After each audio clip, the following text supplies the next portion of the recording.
I stormed into a romantic photo shoot, then caught my girlfriend replacing me with a male model. Now it got her fired and begging me back. So, I showed up to this photo shoot thinking I'm doing some couple shots with my girlfriend. Instead, she's already wrapped around some male model like I don't exist. I asked what's going on and she laughed, saying I'm not photogenic enough. I left without a word. A week later, her career was in flames and she was begging me to fix it. Here's how that played out. I'm 30, male. I grew up in a middle-class suburb where my dad taught high school math and my mom worked as a school librarian. Both pushed education hard, Dad especially. Every time I'd bring home anything less than an A, he'd sit me down at the kitchen table and we'd work through problems until I got it. Those late-night sessions with my dad are probably why I ended up in tech. My older sister, Jess, was the social one in the family. 2 years ahead of me in school, she was the type who knew everyone and everything happening. While I was taking apart computers in the basement, she was organizing school events. Now she works in marketing in Seattle, but we still talk almost daily. She's always had good instincts about people, something I apparently missed out on. I got through state college on scholarships with a computer engineering degree and minimal debt. Lived on ramen and energy drinks, coded until 4 a.m. most nights, and graduated with a 3.9 GPA. After college, I spent 5 years grinding at a soul-crushing corporate tech job. The pay was decent, but I was basically a code monkey implementing other people's ideas. My cubicle had 3 dying plants and a photo of my parents. I saved almost everything I earned. My one splurge was my 2014 Subaru WRX. Found it used with 40,000 miles. Rally blue with a small ding in the rear quarter panel that I never fixed. My dad thought it was impractical, but it was the first thing I ever bought that wasn't purely functional. That car represented freedom to me. I spent weekends detailing it or making small upgrades. Cold air intake, short throw shifter, nothing crazy, just enough to make it mine. At 27, my college roommate Jason reached out. We'd stayed in touch, grabbing drinks every few months to complain about our jobs. He had this idea about using AI to detect deepfakes and manipulated media. This was back in 2020 when deepfakes were just starting to get mainstream attention. We both quit our jobs the same day and launched our startup. We started in Jason's garage apartment. He had the machine learning background. I handled the back-end architecture. For the first 6 months, we lived off savings and worked 18-hour days. My WRX gathered dust in the parking spot as we barely left the apartment. My collection of hoodies and cargo shorts became my uniform. Who had time for anything else? By year 2, we had a functioning prototype that caught TechGuard's attention, obviously not the real company name. They supply security software to major social platforms. Their initial email came on a Tuesday morning. Jason and I stared at it for 10 minutes before responding, afraid it might disappear if we touched it.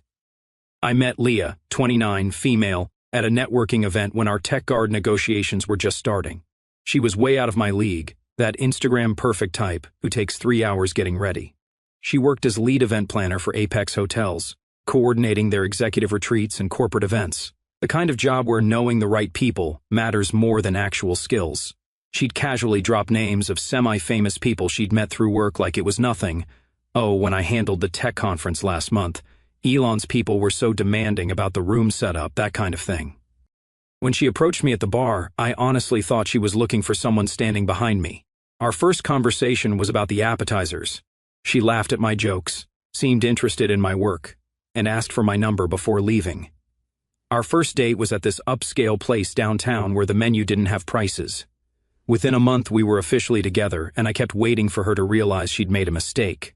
My sister Jess met her when she visited from Seattle for a weekend. We all went to dinner, and Leah was perfectly charming, asking all the right questions about Jess's job and life in Seattle. But later that night, back at my apartment, Jess pulled me aside while Leah was in the bathroom.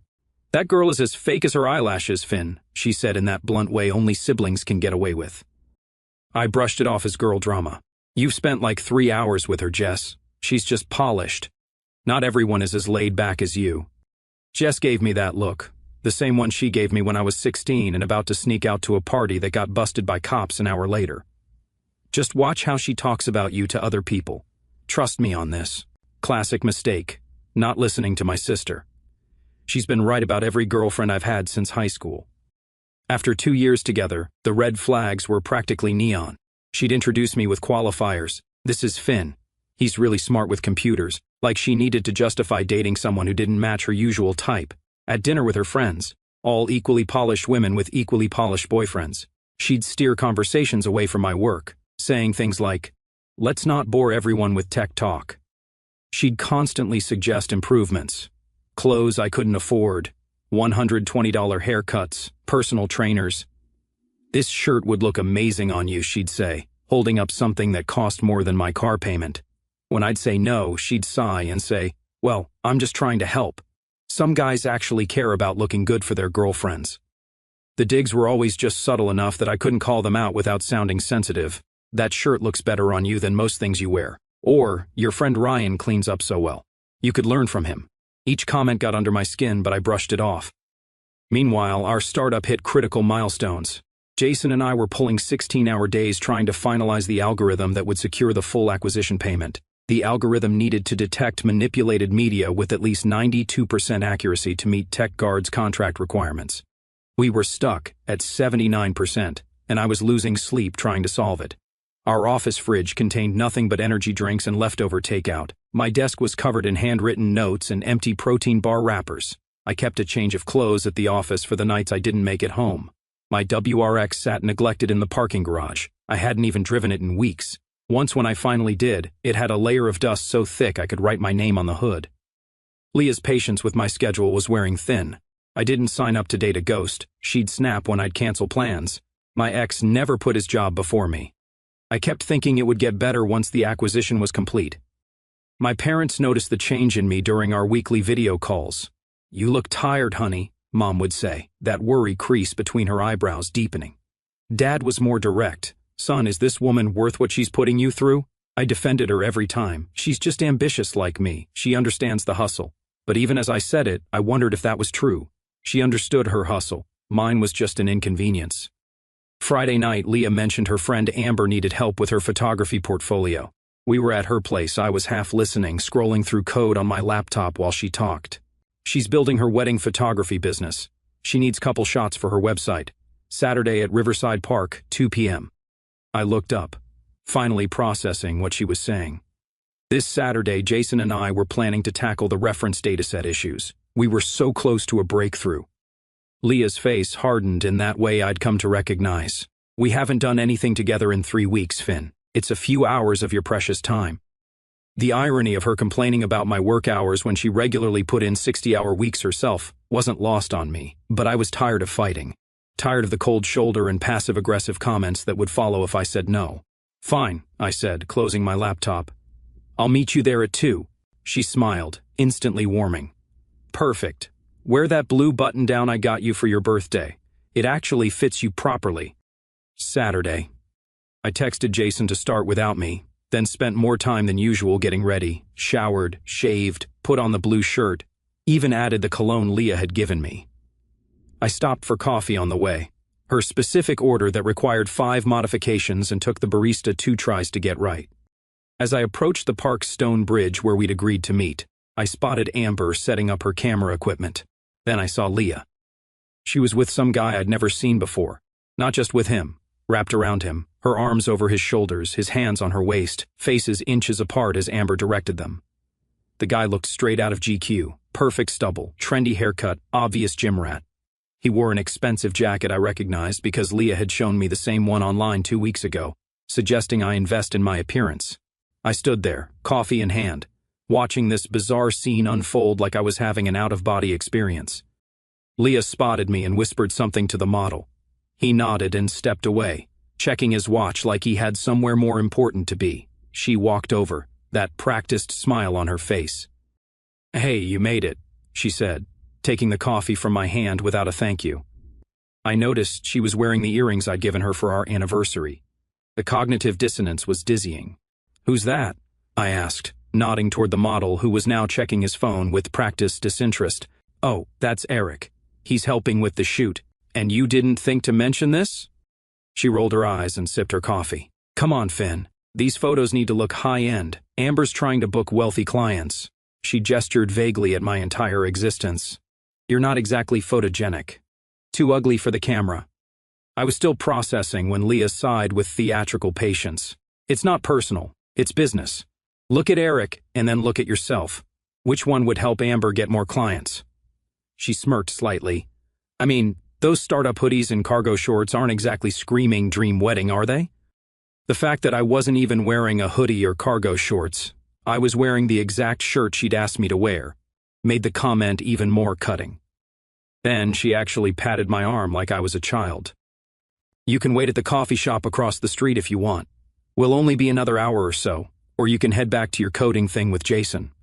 I know that's what you'd rather be doing anyway." Her tone was so dismissive, so casually cruel that something inside me just shut down. I stared at her, seeing with perfect clarity who she really was. It was like one of those magic eye puzzles from the 90s suddenly coming into focus. "No," I said quietly. "No, what?" she asked, already turning back toward Eric and Amber. "No, I won't be waiting at the coffee shop." I turned and walked straight to my WRX without looking back.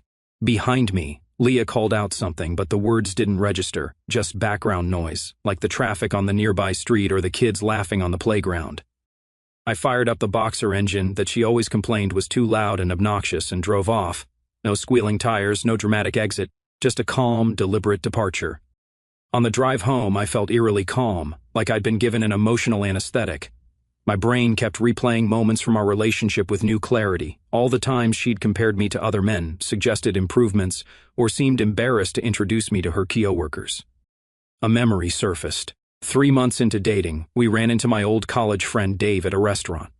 Dave and I fell into easy conversation about a coding project he was working on. After 10 minutes, Leah had excused herself to make a quick call. When she returned, she'd steered the conversation to something else. Later that night she'd commented, "Your friend Dave is nice, but maybe save the computer talk for when I'm not around. No one wants to hear about programming languages over dinner."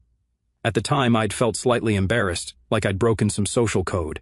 Now I recognized it for what it was. She was embarrassed by my passion for something she deemed uncool. When I got home, I acted with the same methodical focus I used when debugging a particularly complex piece of code.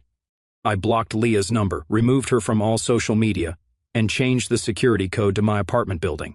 Called the locksmith to change my locks first thing Monday. Took our framed photo from my nightstand and dropped it in the trash. 2 years erased in 20 minutes. I looked around my apartment, really looked at it for the first time in months. The throw pillows Leah had insisted on buying that served no actual purpose. The abstract art print she'd hung that I'd never liked but tolerated because it pulls the room together, Finn. I left it all in place. Those things didn't matter. What mattered was reclaiming my time and space. Then I opened my laptop and focused entirely on work, without the background anxiety of disappointing Leah. No checking my phone every half hour. No calculating when I needed to leave to meet her for dinner. No mental energy wasted on preparing explanations for why I needed more time on the project. Around 2 a.m., staring at lines of code with burning eyes, I had a breakthrough. The problem wasn't our algorithm, it was the dataset we were using to test it. We'd been so focused on improving the detection system that we hadn't questioned whether our test images were properly categorized. Our algorithm was detecting subtle lighting inconsistencies that we'd mistakenly tagged as authentic. I restructured the entire testing framework, retagged the dataset with proper metadata for lighting conditions, and ran the tests again. The accuracy jumped from 79% to 94.8%. I texted Jason immediately, found it. Validation dataset was corrupted, fixed it, running at 94.8%. His response came seconds later. "Holy shit. For real?" I worked through the night documenting the changes, preparing the demonstration for TechGuard and feeling more clear-headed than I had in months. Around 5 a.m., I finally crashed on my couch, not even making it to the bedroom. I slept better than I had in a year. By morning, Leah realized I was serious. The barrage began, texts, which bounced back, then emails with increasingly dramatic subject lines. "Are you seriously ghosting me? This is childish, Finn. We need to talk ASAP. Is your fragile male ego really this damaged?" I ignored them all and focused on finalizing the acquisition documents with Jason. We sent the updated algorithm to TechGuard's technical team, who responded with immediate enthusiasm. The CTO himself emailed us, "This exceeds specifications by a significant margin. Legal will expedite the final payment." Days later, our bank accounts each increased by $1.6 million. My phone blew up with messages from friends who'd seen the press release. None mentioned Leah. I hadn't told anyone what happened yet. I called my parents to share the news. Dad's voice cracked when I told him the amount. I always knew you were brilliant, son. Your mom and I are so damn proud. Mom got on the line and immediately started talking about diversifying investments and not forgetting about tax implications. Typical. Jess called an hour later, screaming with excitement.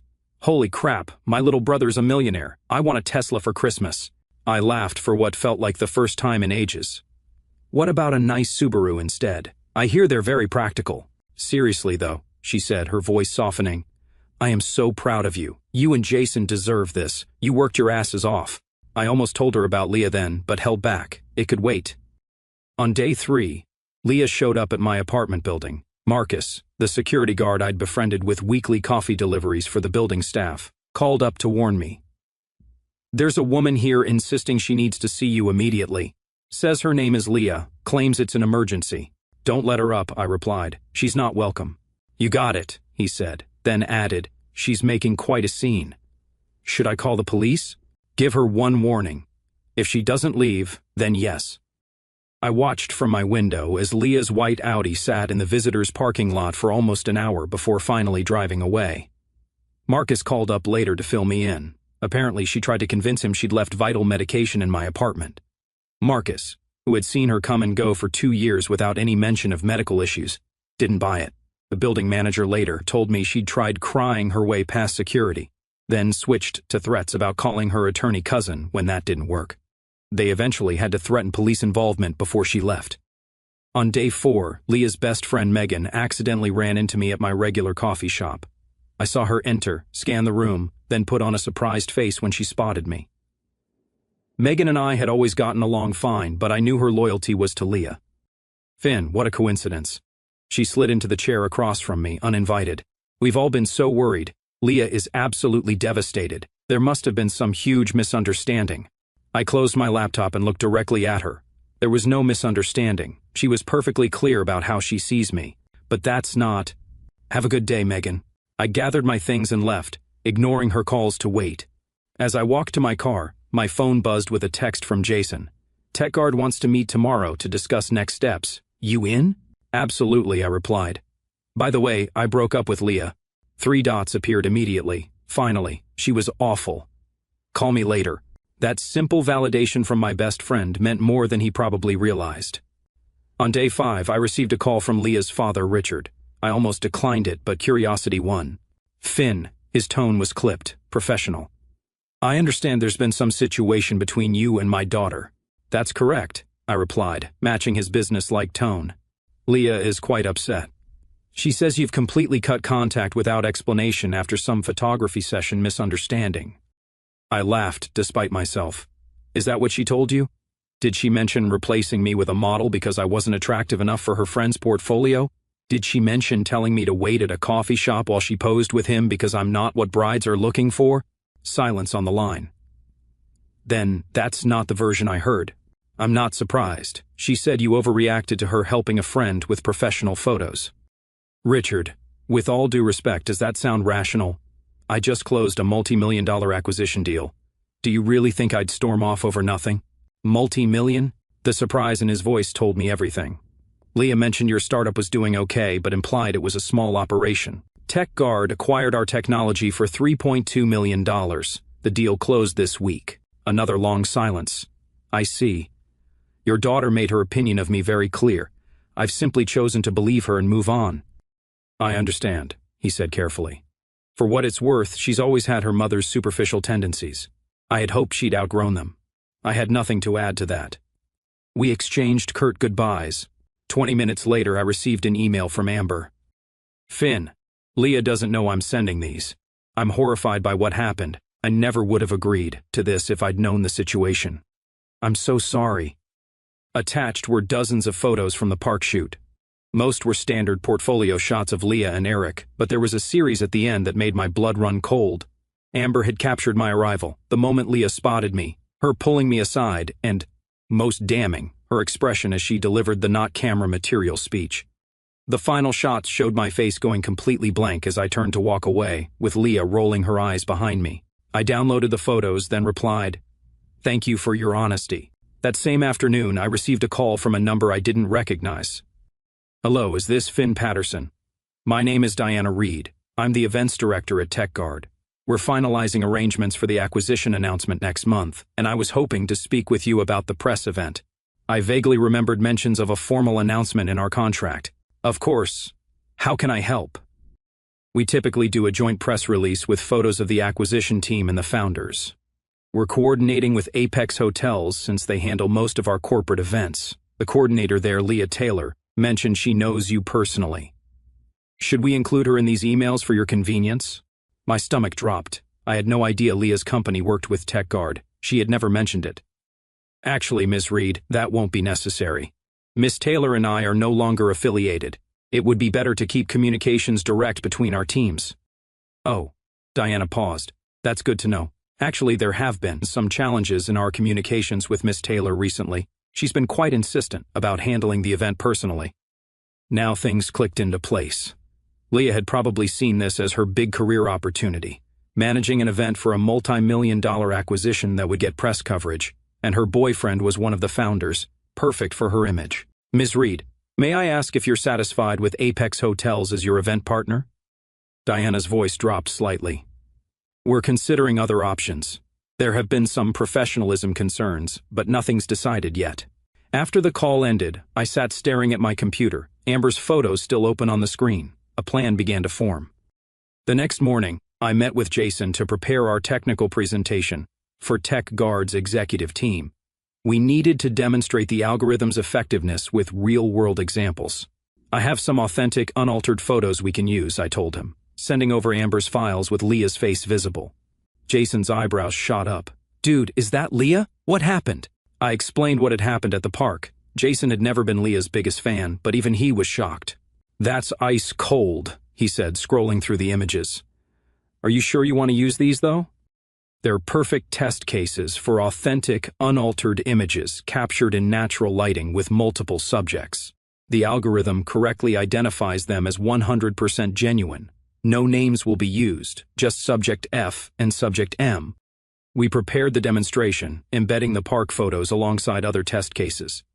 The presentation would be viewed by TechGuard's entire executive team, including their CEO, CTO, and board members. What I hadn't told Jason was that I'd done some research on TechGuard's corporate events. They spent approximately $3 million annually on executive retreats, conferences, and press events, most handled by Apex Hotels. Leah had recently been promoted to senior corporate event manager, responsible for their biggest accounts. She had mentioned the promotion, but never specified which accounts she managed. TechGuard was likely Apex's largest client and Leah's biggest career opportunity. The day of our presentation arrived. The TechGuard executives filed into the conference room, 10 people in total, including Dr. Adam Langston, the CTO who'd been our main contact. I recognized Diana Reed from our phone conversations, a sharp-looking woman in her 40s with short gray hair and bright red glasses. Jason and I delivered a flawless demonstration of the algorithm. When we reached the section on authentic image verification, the park photos appeared on screen, Leah's face clearly visible as she explained why I wasn't camera material. No one reacted visibly to the photos. Why would they? They didn't know the context. To them, it was just test data showing our algorithm's effectiveness. After the presentation, Dr. Langston approached me privately. Those park photos in the authentic image section, he said. The woman in them looks familiar. My heart pounded, but I kept my expression neutral. Oh, she's the event coordinator we've been working with at Apex. Leah something. Taylor, I supplied. Yes, that's her. Langston's eyebrows shot up. He glanced back at the presentation screen. Well, Mr. Patterson, I appreciate your candor. The effectiveness of your verification technology is quite illuminating. He didn't say anything else about it, but I caught him speaking quietly with Diana Reed before they left. I wasn't sure what would come of it, if anything, but I'd shown them the truth. Unfiltered and unaltered. Exactly what our algorithm was designed to do. 3 days later, Diana Reed called me again. Finn, I wanted to let you know we've decided to move our event services to Summit Hospitality Group. Would you and Jason be available to speak with their team next week about the announcement requirements? Of course, I replied. May I ask what prompted the change? Let's just say we had some concerns about consistent professionalism and transparency with our previous vendor, Diana said carefully. We value partners who demonstrate integrity.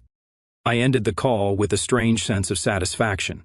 I hadn't actively tried to sabotage Leah's career. I'd simply allowed her true character to be seen by people who mattered. That evening, I went for a long drive in my WRX, taking the winding roads outside the city that I used to enjoy before life got complicated. Windows down, engine humming, no particular destination in mind. For the first time in years, I felt completely free. A week passed before the consequences fully materialized. I was working late at our new office when my phone lit up with an unknown number. My thumb hovered over decline before curiosity won out. "You calculated, vindictive jerk." Leah's voice was trembling with rage. "You destroyed everything. Tech Guard canceled their entire contract with Apex. Do you have any idea what you've done? That account was worth millions. My commission alone was over $120,000. I let her continue her tirade, each accusation more revealing than the last. "They showed me the photos from your presentation. You planned this from the beginning, didn't you? Used me for your pathetic revenge fantasy. What kind of man does that? They fired me," she shouted. 4 years at Apex, gone because of you. My reputation in this industry is ruined. "That seems like a natural consequence of your actions," I replied. "You have to fix this." Her tone shifted abruptly from rage to pleading. "Please, Finn, call Tech Guard. Tell them it was a misunderstanding. Tell them—" "Goodbye, Leah." I blocked the new number. 2 days later, Leah's mother, Elaine, showed up at my office unannounced. My assistant Karen looked uncomfortable as she showed the elegant, clearly agitated woman into my office. "Finn," she began, declining my offer of water. "I know my daughter hurt you. I'm not here to excuse her behavior." I waited, saying nothing. "Leah told us what really happened at the park. I'm ashamed of how she treated you. That's not how we raised her." She twisted her wedding ring nervously. "But she's desperate, Finn. She can't find work in event planning. No one will touch her after the Tech Guard incident. She's having panic attacks. She's talking about moving back home. Mrs. Taylor—" "Please," she interrupted. "I'm not asking you to reconcile with her. I'm asking if you could possibly speak with Tech Guard. Give her a reference, something to help her rebuild." I considered this woman who had always treated me kindly despite her daughter's disdain. Elaine had welcomed me into their home, asked about my family, and seemed genuinely interested in my work. "I'll think about it," I said finally. "That's all I can promise." After she left, I received another email from Amber. "Finn, I don't know if you care, but Leah's been telling everyone you plotted to destroy her career because she gently suggested you weren't right for my portfolio. She's playing victim to anyone who will listen. I've been telling people the truth, showing them the actual photos from that day. Most of our mutual friends have seen through her, but she's getting desperate. Just wanted you to know." I forwarded this email to Elaine with a brief note. "Before I consider helping Leah, I need to know she's being honest about what happened, even now." Elaine's response came an hour later. "I understand. I'll talk to her." The following week, as Jason and I were preparing for our relocation to Tech Guard's headquarters, Karen announced another visitor, Leah herself. "Should I call security?" Karen asked, clearly aware of the situation. I sighed. "No, send her in." Leah looked terrible. 2 minutes, I said as she sat down. "That's all you get." She nodded, hands clasped tightly in her lap. "I deserve everything that's happened. That wasn't what I expected. Mom showed me your email with Amber's message. She's right, I've been lying, trying to save face." Leah's voice cracked. "What I did to you was cruel. I was shallow and status-obsessed, and I treated you like you weren't good enough when you were always too good for me." She wiped her eyes. "I'm not asking you to forgive me or help me. I just wanted to finally tell you the truth.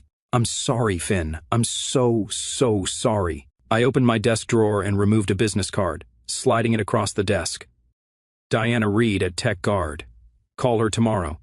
Tell her I suggested you reach out regarding the junior coordinator position at their Austin office. It's a step down from what you had, but it's a start." Leah stared at the card in disbelief. "Why would you help me after everything?" "I'm not doing it for you," I replied. "I'm doing it because carrying anger is exhausting, and I have better things to focus on." As she stood to leave, I added, "Leah, this is your one chance. If I hear you've mentioned my name or tried to leverage this connection beyond this introduction, the opportunity disappears. Understood?" She nodded, clutching the card. "Thank you." After she left, Jason appeared in my doorway. "Everything okay?" "Yeah," I said, turning back to my computer. "Just tying up loose ends." "You're a better man than me," he commented. "I'd have let her crash and burn." I shrugged. Sometimes the best revenge isn't destruction, it's moving forward while they're stuck looking back. Later that night, I called Diana to give her a heads up about Leah. I was careful to be professional. "I'm not vouching for her work," I explained. "Just suggesting you consider her for the junior position if she reaches out. People deserve second chances when they acknowledge their mistakes." "I appreciate your candor," Diana said, "and your compassion. That says a lot about your character, Finn."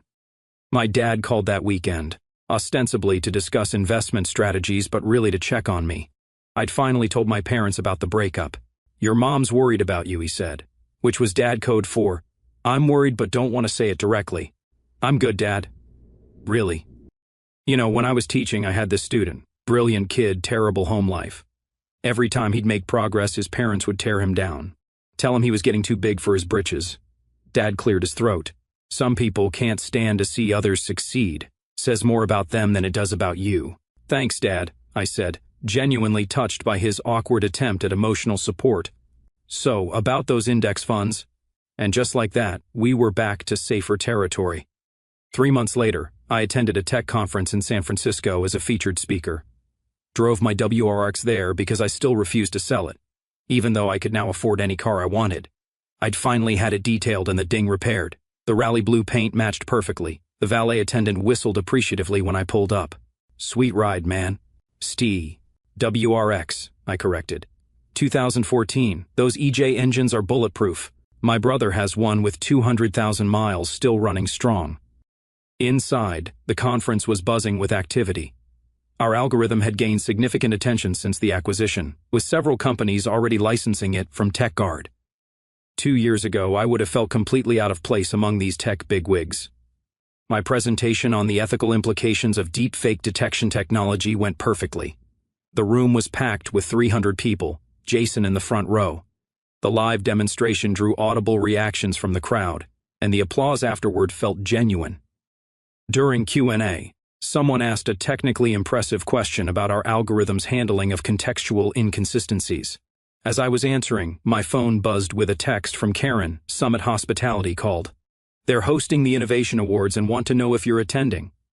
I smiled, remembering that Leah's former company had lost TechGuard's business to Summit.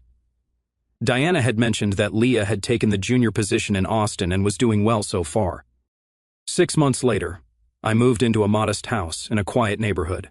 3 bedrooms, a small yard, and, most importantly, a garage for my WRX. Jason came by with his new girlfriend. From someone who was there when you were eating ramen 3 meals a day to make rent, to someone who still eats ramen by choice even though he's a millionaire, he toasted. To knowing what actually matters, I responded, raising my glass. 3 weeks later, I received a brief email from Leah. "I'm working hard at the junior position. Thank you for the second chance." I didn't respond. Not every story needs a dramatic ending or perfect closure. Sometimes the best conclusion is just people learning, growing, and moving forward. That night, I drove home in my Subaru with the ding-free quarter panel to a modest house where I finally felt at peace. I'd never been happier to be deemed not camera material.